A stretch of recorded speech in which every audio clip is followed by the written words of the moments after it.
There is a lot of hostility heading into the India versus Pakistan final. And it has to be. From 14th until now, we have seen only tensions of the field dominate the cricket. The cricket has been secondary. What Surya Kumar Yadav did and the Indian team did, collective decision not to shake hands, was appreciated. On the other hand, when they dedicated the win to the Pahalgam victims and the soldiers of Operation Sindoor, that opened a can of worms. Was it a political statement?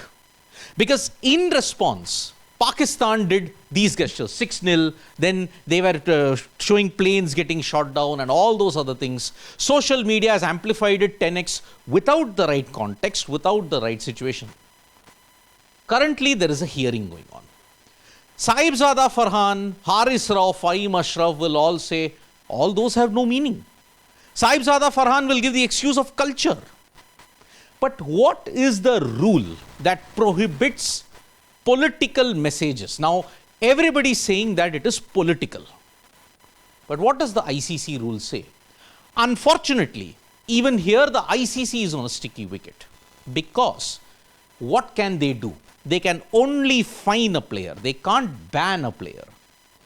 Because if you look at the nature of the bans and when it comes to political statements, it's primarily come through clothing, not by gestures on the field.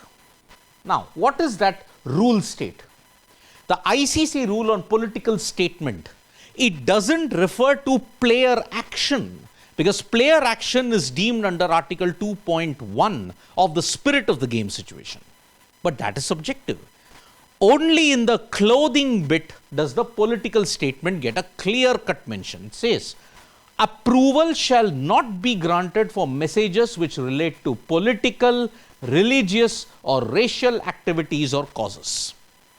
That's the clear-cut message that has been given in the clothing and equipment regulations that the ICC has spelled out, Rule 1F.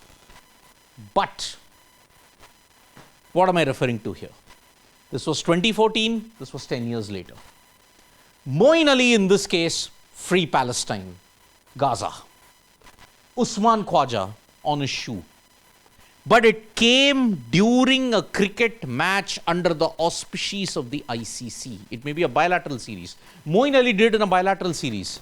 Usman Khwaja, although there also there is a grey area, he did it during practice, a personal team practice. But yet he fell foul of the ICC. Now, apart from this, there is no other statement given in the code of conduct or anything. Obscene gestures, was it obscene? That we do not know.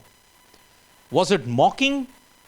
Pakistan will all argue, although we know we can catch their game, but they will win the game in the end. They will argue it has no meaning. There was no political statement. Sahibzada Farhan will say that is how we celebrate in our culture, but MS Dhoni and Virat Kohli used to do it earlier. They will spin this narrative. But the ICC unfortunately has got no concrete rule when it comes to gun celebrations, when you have to look at all other celebrations as well. Yes, the only exception is if the players do the Nazi salute. Now that is universally been recognized as condemnable. But here, where is the condemnation? Because there itself, as a Pakistani, I might argue, okay, Haris Rao is just doing like this, oh, the match momentum is going down. He's not indicating planes. 6-0, what is the thing?